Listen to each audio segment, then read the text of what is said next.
આપણે બોલીએ એમાં બહુ ધ્યાન રાખીને બોલવાનું હોય. એક શબ્દ એક અક્ષર એમાં થોડો ઊંચો નીચો ખાલી બોલીએ એમાં પણ અર્થ કેવો બદલાઈ જાય એની વાર્તા છે. એક ભાઈને બહુ જ ખાવાની ટેવ હતી. જેટલું આવે ને એની થાળીમાં બધું જ ખાઈ જાય, ખા જ કરે, ઊભો જ ના થાય.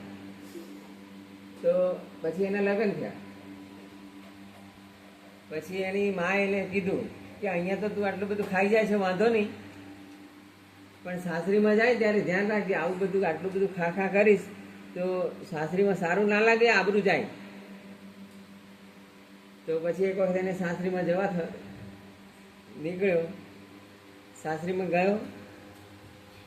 પહેલાં એની માએ એને શીખવાડ્યું જતા પહેલાં કે સાસરીમાં જાય ત્યારે જમતી વખતે ધ્યાન રાખવાનું કે આપેલું બધું ખા નહીં કરવાનું, બસ કહેવાનું.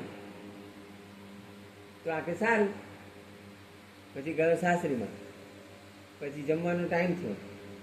હાથ પગ ધોઈ અને જમવા બેસાડે. પાટલા નંખાઈ ગયા. પહેલાં પાટલા ઉપર ખાતા, ખબર છે? પછી ઉપર થાળી નંખાઈ ગઈ. જમવાનું આવી ગયું. જમવાનું ચાલુ કર્યું શ્લોક બોલીને. પણ એને ઘરેથી કાયમ તે જેવી હતી, જે આવે બધું ખા જ કરવાનું, ટટાવે છે. તો સાસુમાએ જે બનાવ્યું હશે એ લાવીને પીરશે અને આ ખાધે જ જાય, જેટલું આપેલું ખાધે જ જાય. પછી ખાતા વચ્ચે એકદમ એને યાદ આવ્યું, અરે કે મારી માએ તો શીખવાડ્યું છે કે બસ કહેવાનું વચ્ચે.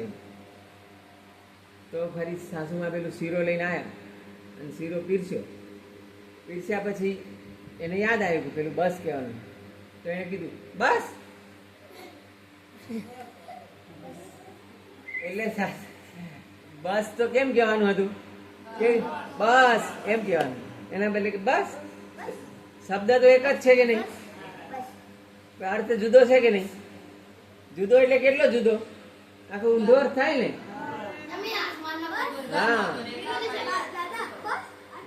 હા, એટલા માટે આપણે ગીતા શ્લોકો બધા બોલીએ તો એમાં અનુસ્વાર હોય તો જ અનુસ્વાર બોલવાનો હોય, ના હોય તો નહીં બોલવાનો.